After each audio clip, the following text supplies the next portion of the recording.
내가 여호와께 피하였거늘 너희가 내 영혼에게 새같이 내 산으로 도망하라 함은 어찌함인가. 악인이 활을 당기고 화살을 시위에 먹이며 마음이 바른 자를 어두운 데서 쏘려 하는도다. 터가 무너지면 의인이 무엇을 하랴.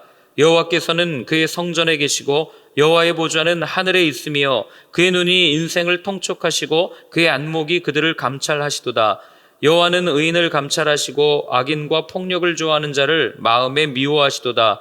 악인에게 그물을 던지시리니 불과 유황과 태우는 바람이 그들의 잔에 소득이 되리로다. 여호와는 의로우사 의로운 일을 좋아하시나니 정직한 자는 그의 얼굴을 배우리이다. 아멘. 시편 11편에서 다윗이 여러 가지 이제 노래를 부르는데 기도를 드리는 거죠. 그런데 다윗이 사는 세상은 굉장히 악인이 이렇게 활개를 치던 그런 세상이었습니다. 이렇게 시대를 가만히 역사를 보면 유독 악인들이 이렇게 많이 활개를 치는 때가 있어요. 소돔과 고모라 때가 그랬을까요? 의인 10명이 없어가지고 하나님께 심판을 받아야 했던 그 땅, 소돔과 고모라죠.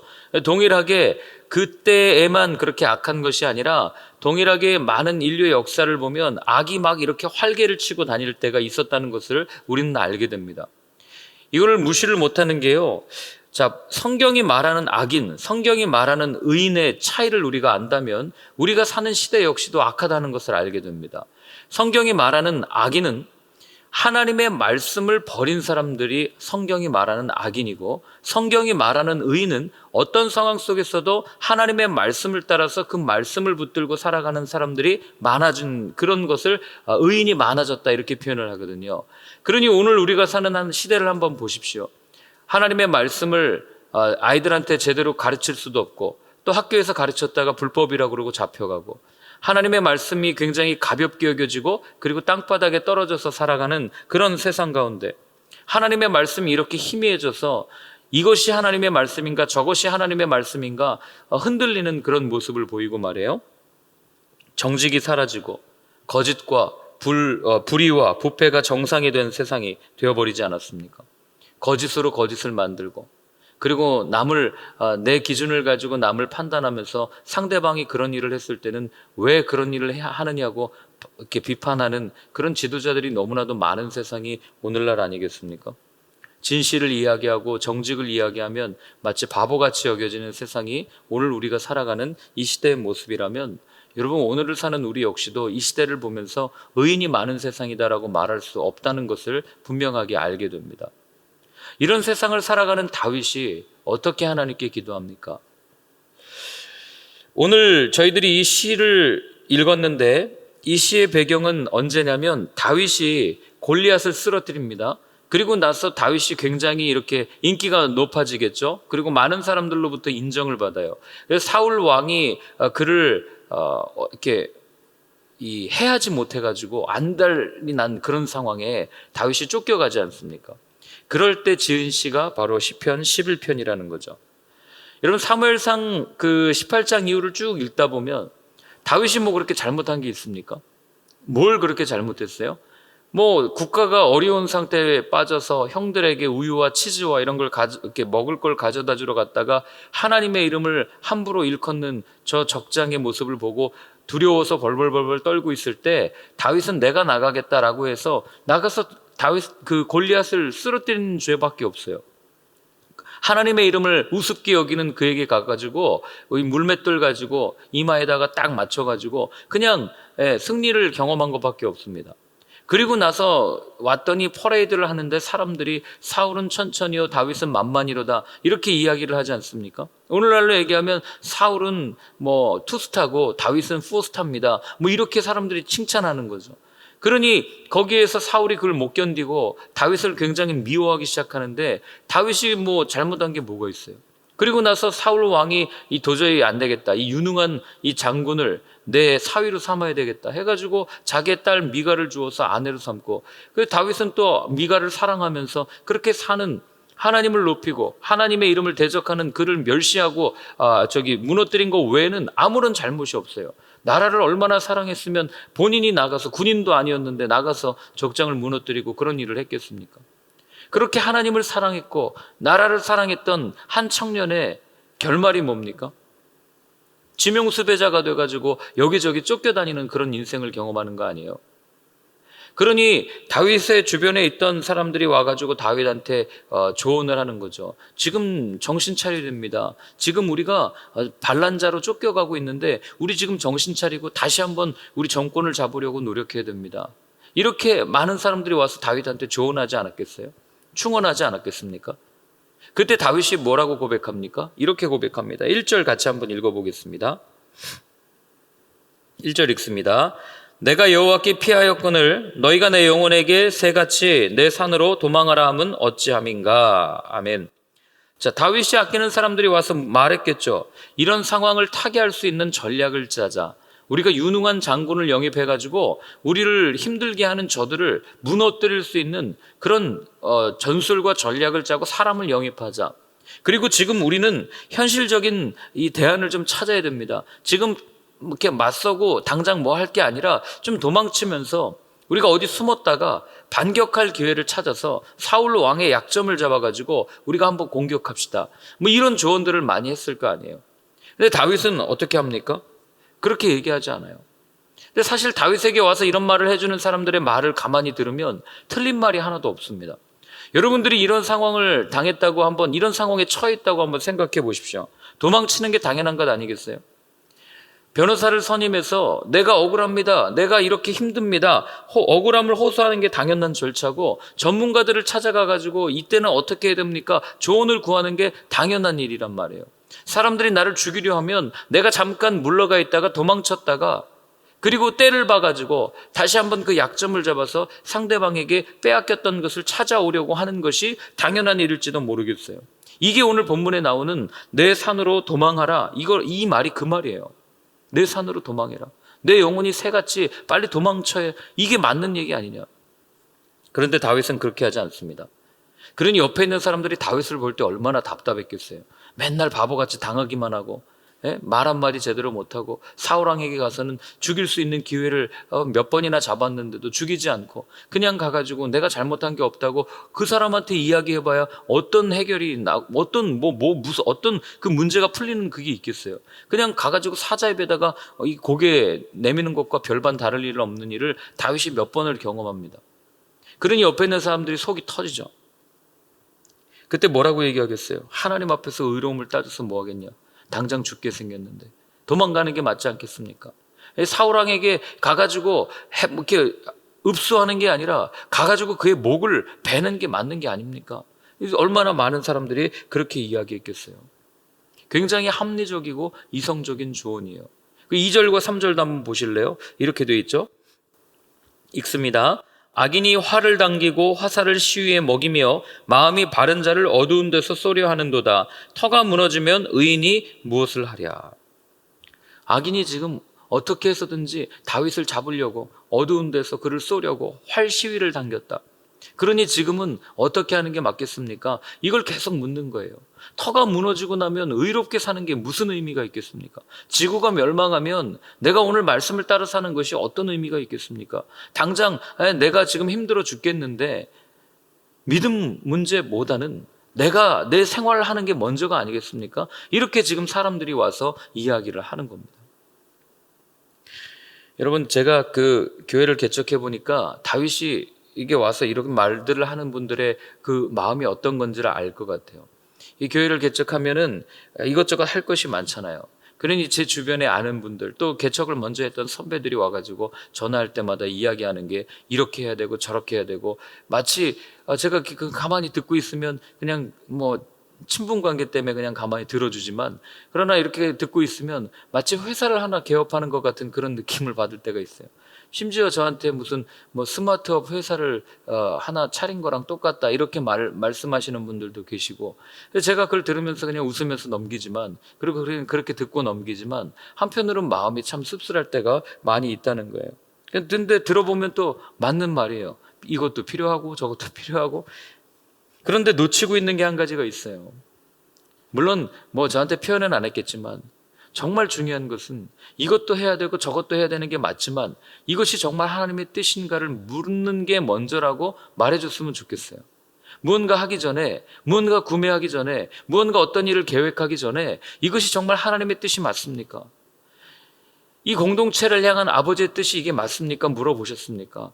이걸 먼저 묻고 걸어가는 것이 맞습니다 라고 조언할 수 있는 분들이 많아졌으면 좋겠어요. 이게 우리 삶에도 마찬가지입니다. 여러분의 인생에도 마찬가지예요.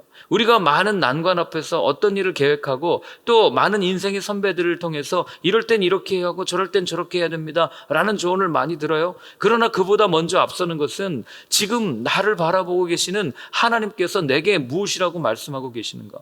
하나님, 내가 이런 어려움을 겪어서 이런 힘든 과정들을 겪고 있는데 이때 하나님은 나에게 뭐라고 말씀하십니까? 이걸 먼저 묻고 그 하나님의 뜻이 무엇인지를 분명하게 아는 사람은요, 그 환경 가운데서 절대 흔들림이 없는 인생을 살아간다는 것을 다윗이 우리한테 알려주는 겁니다. 사람들은 터가 다 무너지면 끝이라고 말하지만 다윗의 생각은 그렇지 않았어요. 끝까지 하나님을 고집합니다. 하나님이 먼저라고 이야기해요. 하나님을 찾는 것이 맞다고 이야기합니다. 여러분, 우리가 신앙이 흔들릴 때, 삶이 고단할 때 사람들은 보통 무엇을 찾습니까? 산을 찾아갑니다. 어느 산으로 가야 내가 조금 더 안전하게 살 수 있을까? 어느 산으로 피해야 내가 조금 덜 손해를 볼 수 있을까? 어느 산으로 피해야 내가 조금 더 편안하게 살 수 있을까? 이걸 고민하는 게 세상 사람들의 삶이에요. 거대한 산이 큰 고봉 밑에 가면 나를 이렇게 안전하게 숨겨줄 것이라고 생각하는 거죠. 그런데 여러분, 그래서 우리가 많은 전문가도 찾아가고 조언도 구하지만, 그러나 여러분, 그냥 솔직하게 나 자신을 놓고 생각하면 내가 나도 못 믿는데 누가 누굴 믿겠습니까? 내가 나 자신이 하는 일조차도 신뢰하지 못할 때가 많은데 다른 사람의 말을, 나를 알지도 못하는 사람의 말을 어떻게 신뢰하겠냐고요. 여러분, 그렇게 거대해 보이는 산도 솔직하게 그냥 지진 한번 나면 다 끝나는 거 아닙니까? 아무리 높은 빌딩을 지어도 한번 잘못 건드려서 하면 다 건물 무너지는 그런 일상을 우리가 너무나도 많이 보고 있잖아요. 그러니 우리가 어떤 것을 의지해야 맞는 거겠습니까?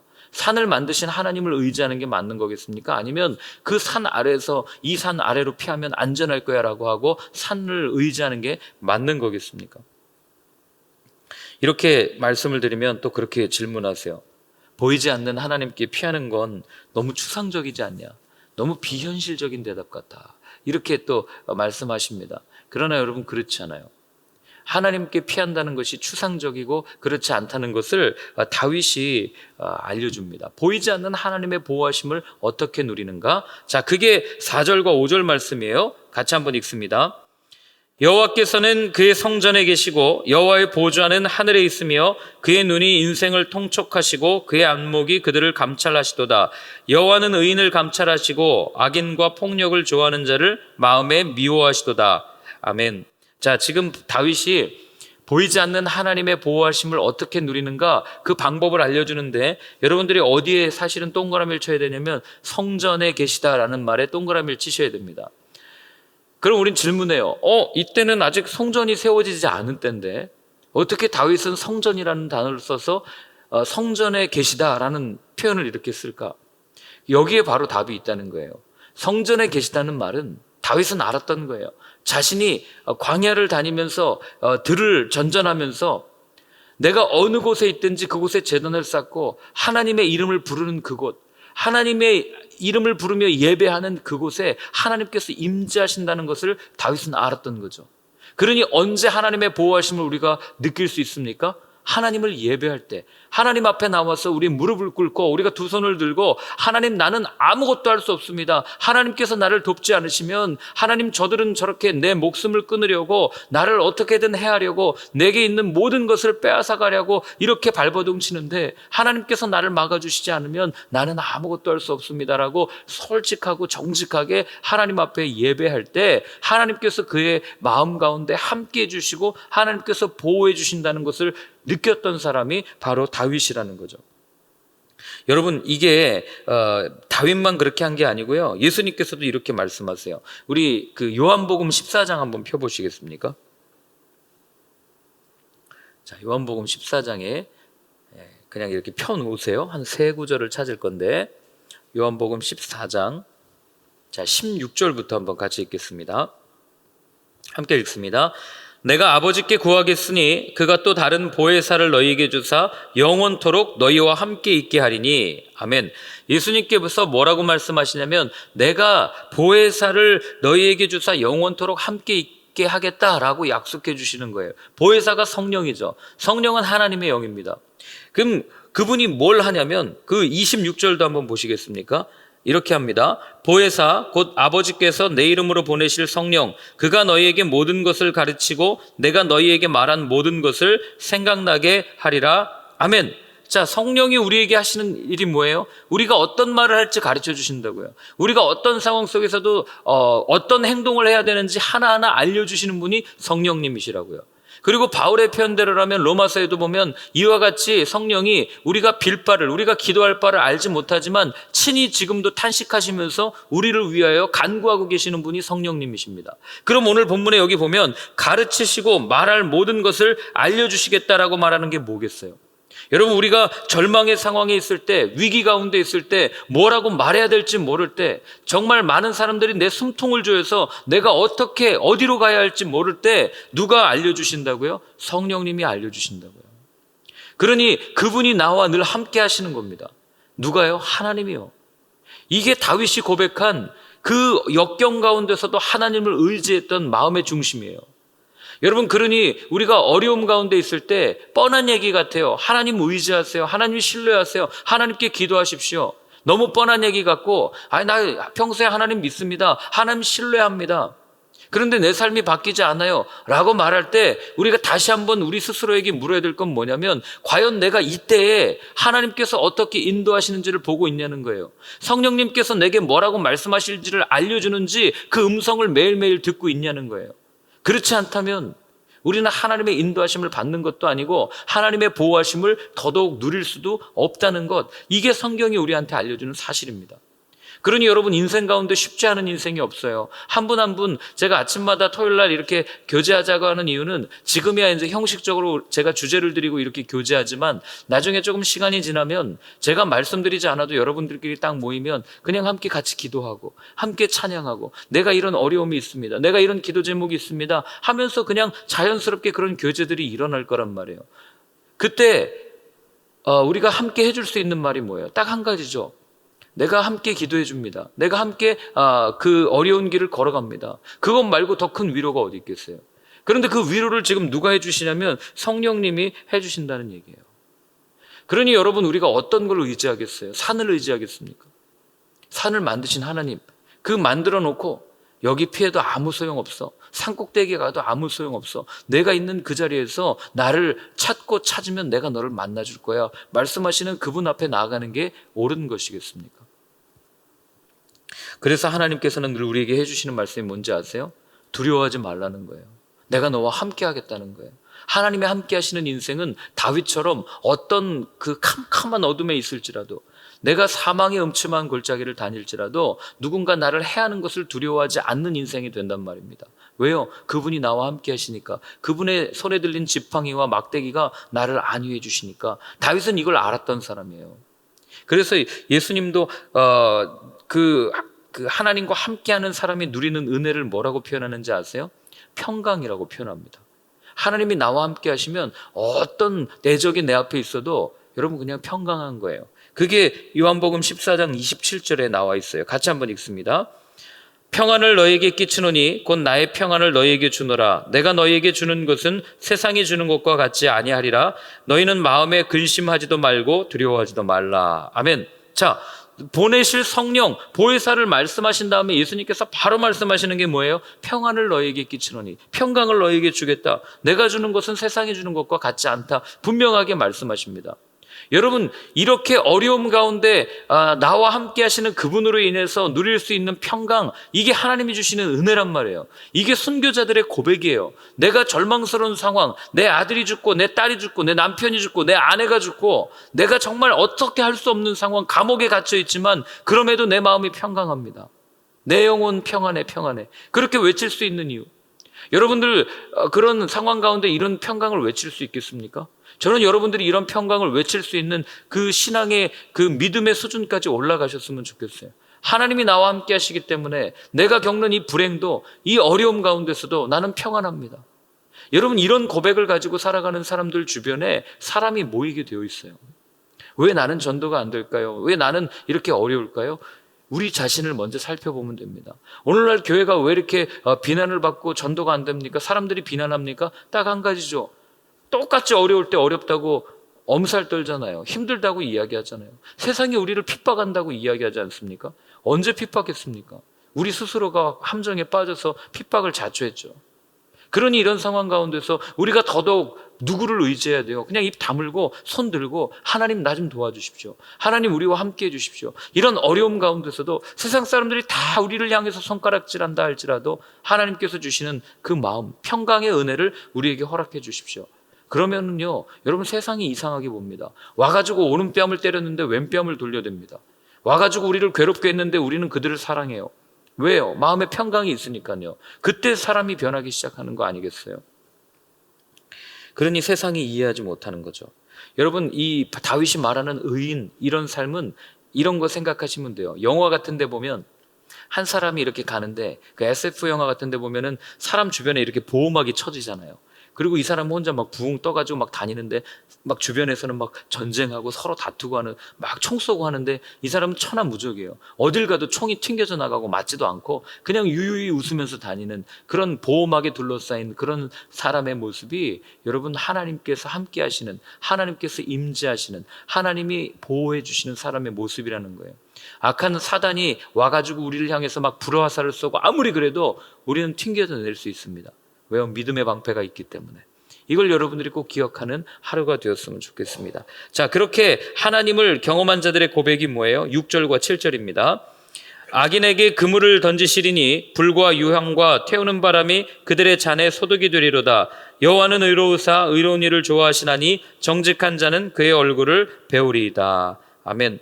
뭐라고 얘기합니까? 악인에게 그물을 던지시고 불과 유황과 태우는 바람이 그들의 잔의 소득이다. 한마디로 그들이 얻는 소득은 이 바람에 날릴 아무것도 아니다. 지금 이 얘기를 하는 거예요. 나중에 얻을 게 하나도 없습니다. 목말라 죽을 겁니다. 배고파 죽을 겁니다. 그 이야기를 하고 있는 거죠. 그러나 뭐라고 됩니까? 정직한 자는 누구를 뵌다고요? 여호와의 얼굴을 보는 사람이 된다고요. 여호와의 얼굴을 보는 사람, 이게 하나님과 늘 함께하는 사람 아니겠습니까? 그렇게 하나님과 함께한다는 얘기는 이제 유추가 되죠. 어떻게 유추가 됩니까? 하나님께서 지켜주시는 사람이라는 거예요. 여러분, 불의한 세상에서 평안을 누리는 유일한 방법은 딱 한 가지, 하나님께 매달리는 것밖에 없어요.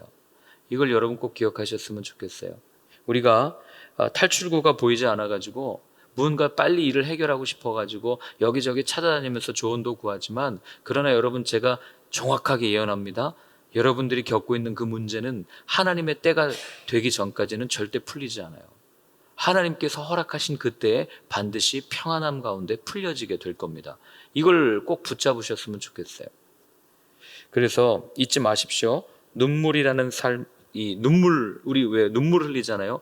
눈물로 이 삶이라는 흙을 이기고 이게 뭉개고 해가지고 기도라는 가마에 넣으면 여러분, 하나님께서 원하시는 아름다운 그릇이 나온다는 것을 꼭 기억하십시오. 그래서 여러분들이 우리가 정말 하나님 앞에 살 수 있는 한 가지, 눈물로 기도하는 것. 세상을 위해서도 마찬가지. 얼마나 악한지 몰라요. 그때 하나님이 원하시는 한 가지, 기도. 이걸 잊지 않고 여러분들이 한 주 동안 승리하셨으면 좋겠습니다. 그래서 우리 다시 한번 시편 11편 1절부터 7절까지 한번 천천히 읽고 같이 기도하고 마치도록 하겠습니다. 읽습니다. 내가 여호와께 피하였거늘 너희가 내 영혼에게 새같이 내 산으로 도망하라 함은 어찌함인가. 악인이 활을 당기고 화살을 시위에 먹이며 마음이 바른 자를 어두운 데서 쏘려 하는도다. 터가 무너지면 의인이 무엇을 하랴. 여호와께서는 그의 성전에 계시고 여호와의 보좌는 하늘에 있으며 그의 눈이 인생을 통촉하시고 그의 안목이 그들을 감찰하시도다. 여호와는 의인을 감찰하시고 악인과 폭력을 좋아하는 자를 마음에 미워하시도다.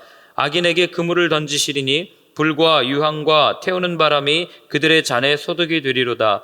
여호와는 의로우사 의로운 일을 좋아하시나니 정직한 자는 그의 얼굴을 배우리이다. 아멘.